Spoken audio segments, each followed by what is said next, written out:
안녕하세요. 의미 있는 책을 공유하는 랜선 책방 1호 책방입니다. 저는 부큐레이터 용도사입니다. 오늘은 따끈따끈한 신간 한 권을 가지고 나왔는데요.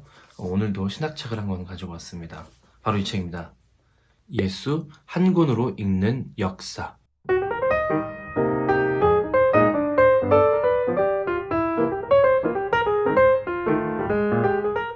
네, 도서출판 하경이라고 하는 1인 출판에서 새롭게 낸 책인데 두 권 같은 한 권입니다. 아주 독특한 책입니다. 이 책이 한글판을 뒤집으면 바로 영문판이 원문이 시작됩니다. 그러니까 반반씩 한영 합본으로 되어 있는 아주 독특한 판형인데 저는 일단 좋은 것 같아요. 왜냐면 신학책이라든지 좀 약간 인문 과학 책 같은 경우 보면 번역의 문제라든지 어떤 용어를 썼는지를 알기 위해서 원문을 찾아볼 때가 되게 많거든요. 그런데 원문이 없는 경우에는 구글링 하거나 해도 전체가 안 나오는 경우가 많아서 애를 먹는 경우가 많은데, 이렇게 한영 합본으로 해서 바로 뒤집으면 영어 원문이 나와서 신학책을 이렇게 출간한 거는 굉장히 좀 의미 있는 출간인 것 같고요. 그리고 번역에 대한 자신감도 좀 있다는 생각이 들었어요.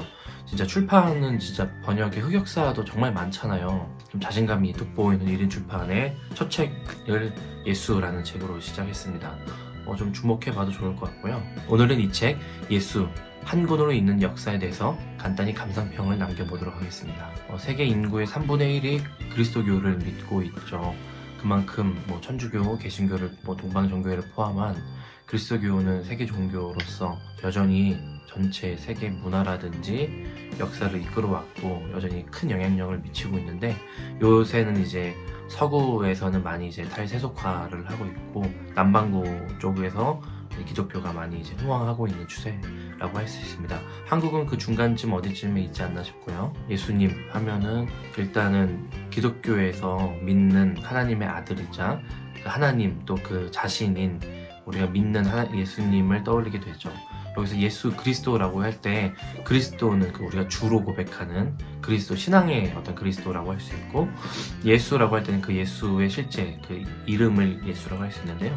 이 책 같은 경우는 신학책이기 때문에 역사의 예수와 신앙의 그리스도라고 하는 이 두 가지 구분 중에서 역사의 예수에 주목해서 당대 그 예수가 탄생하고 예수가 살았던 당대 1세기부터 이제 초기 어떻게 그리스도교가 형성되는지를 알려주고 그 이후에 현재까지 아주 짧은 역사 속에서 어떻게 예술, 또 문화 그런 것들이 발전되고 현재도 다른 타종교 안에서 예수의 흔적이 어떤지를 얘기해주는 2시간 만에 역사의 예수를 훑어볼 수 있는 아주 탁월한 개론서라는 생각이 듭니다. 먼저는 저자를 소개해드릴 수 있을 것 같은데요.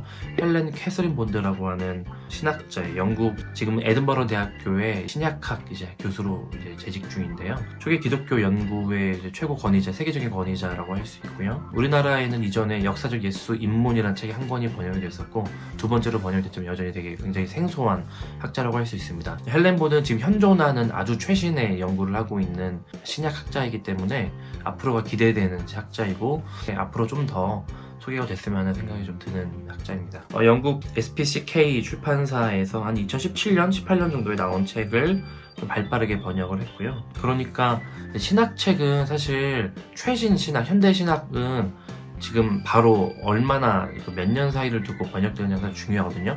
고전이라든지 그 시대를 대표하는 책 같은 경우는 시기가 지나도 상관이 없지만 최신 신학이라고 했을 때 사실 알고 보면 20, 30년 지나서 지금 현재 신학계에서 연구되지 않는 내용들도 많기 때문에 이 책은 진짜로 지금 가장 따끈따끈한 내용이라고 할 수 있고, 원서가 Jesus a Very Brief History예요. 그러니까 정말 아주 짧은 역사, 예수의 기원부터 지금 현재까지 문화 속에 스며들고 이 세계 종교의 숭배자로 되기까지의 그 예수의 흔적을 아주 짧은 그림으로 스케치하지만 이 책은 아는 만큼 보이는 그런 책인 것 같아요. 이 신학자의 연구가 1세기 예수가 존재했던 그 당대의 로마, 유대 그 배경과 예수를 둘러싼 인물들을 주로 연구를 했거든요. 그러니까 1세기 기독교 기원에 관한 전문가라고 할 수 있는데, 저자가 연구한 이 전문 배경이 녹아든 그 지점에서는 정말 아주 자신감 있게 그 학적인 부분도 많이 나온다고 생각이 들고요. 이 책은 총 8장인데요. 2부로 나눠져 있어요. 1장부터 5장까지는 그 예수 전후의 그 성서 텍스트를 좀 기반으로 한다고 할 수 있고요. 6장부터 8장은 그 이후의 역사를 텍스트로 좀 본다고 할 수 있겠습니다. 그러니까 이 저자의 전문 분야인 초기 기독교 그리고 그 예수가 살았던 당대를 좀 더 집중적으로 다루고 그 이후의 이제 역사는 좀 이제 간략하게 다루고 있는데 1부, 2부 다 나름대로 굉장히 재미있습니다.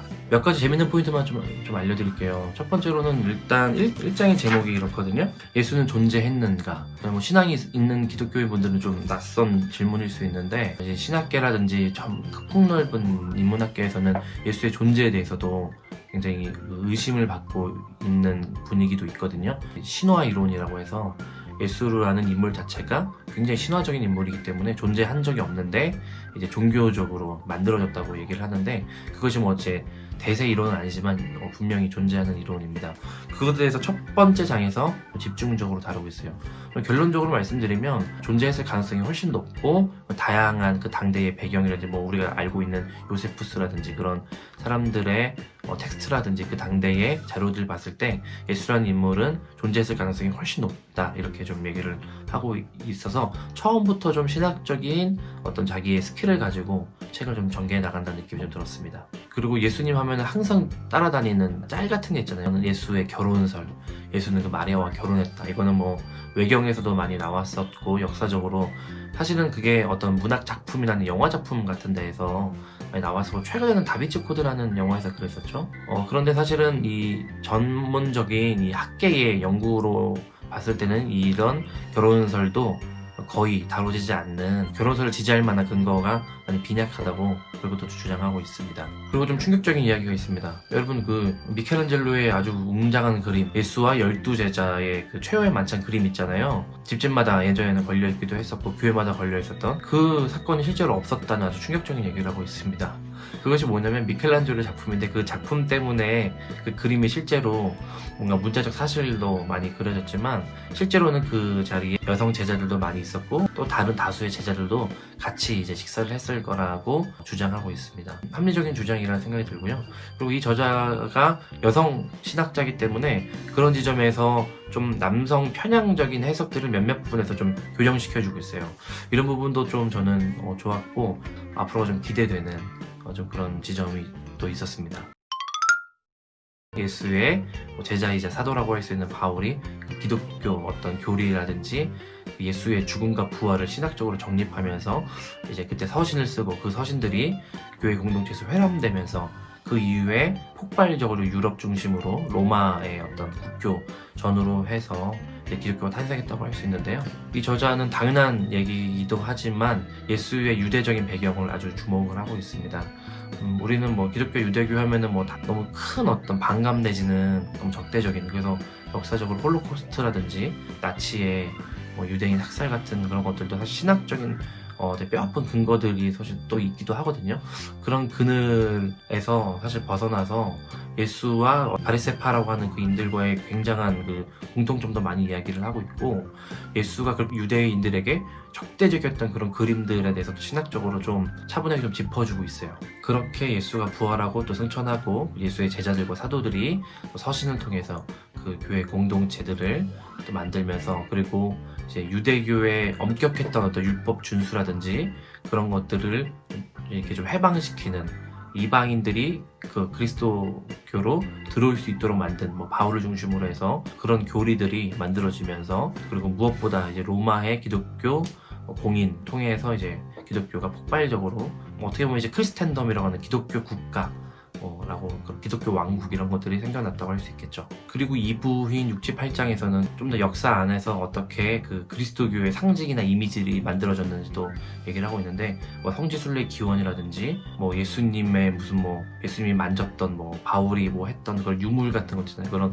유물들이 어떻게 좀 숭상됐는지도 가톨릭적인 배경도 얘기를 하고 있고요. 그리고 뭐 순환극이라고 하는 극장식의 그런 이제 문화 예술이 드러나면서 그때부터 이제 지옥, 음부라고 하는 것들 이미지가 많이 형성됐다고 합니다. 그리고 마지막 8장 오늘날 예수에서는 이슬람교 속 예수, 유대교 속 예수라고 하는 우리와 밀접하지만 다른 종교인 유대교, 이슬람교 속에서 예수의 모습들을 보여주고 있어요.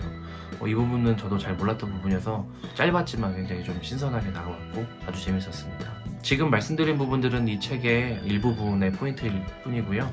각자 예수에 대해서 관심이 있는 어떤 그런 지점에 따라서 훨씬 더 많은 풍부한 내용들을 줄 수 있는 짧지만 아주 좋은 책이고, 예수 혹은 예수님에 대해서 2시간 만에 속성으로 전반적인 폭넓은 이제 신학적인 근거가 있는 역사를 볼 수 있는 책이에요. 여러분, 지금 그냥 예수 그리스도 하면 좀 어떤 그림이 떠오르시나요? 백인, 남성, 몸 좋은, 어떤 근육질 예수 짤도 있던데, 그것들이 굉장히 만들어진 역사 속에서 형성된 이미지라는 거 알고 계시죠? 일단 예수는 백인이 아니었거든요. 당연히 너무 자연스러운, 역사 속에서 형성된 것은 자연스러운 현상이기도 하지만, 그 형성되어 왔던 역사를 추적해가고 그것을 우리가 알아가는 것은 우리의 신앙 혹은 우리가 알고 있는 가장 큰 거대 종교의 기원을 알아가는 아주 재미난 일이자, 혹은 어쩌면 나 자신을 더 깊이 알아가는 일과 관련돼 있을 수 있거든요. 이 책이 그런 지점에서 여러분들에게 도움을 줄 수 있을 거라고 생각을 합니다. 네, 그럼 여기까지 보셨고 도움되셨다면 좋아요, 구독, 댓글로 영업당해가지고 뽐뿌 받아서 이 책 구매했어요 라고 하는 댓글이 사실 가장 기분 좋고 가장 뿌듯하거든요. 오늘은 꼭 좀 그런 댓글 많이 남겨주시면 좋을 것 같아요. 여러분, 그럼 다음에도 만나요. 안녕.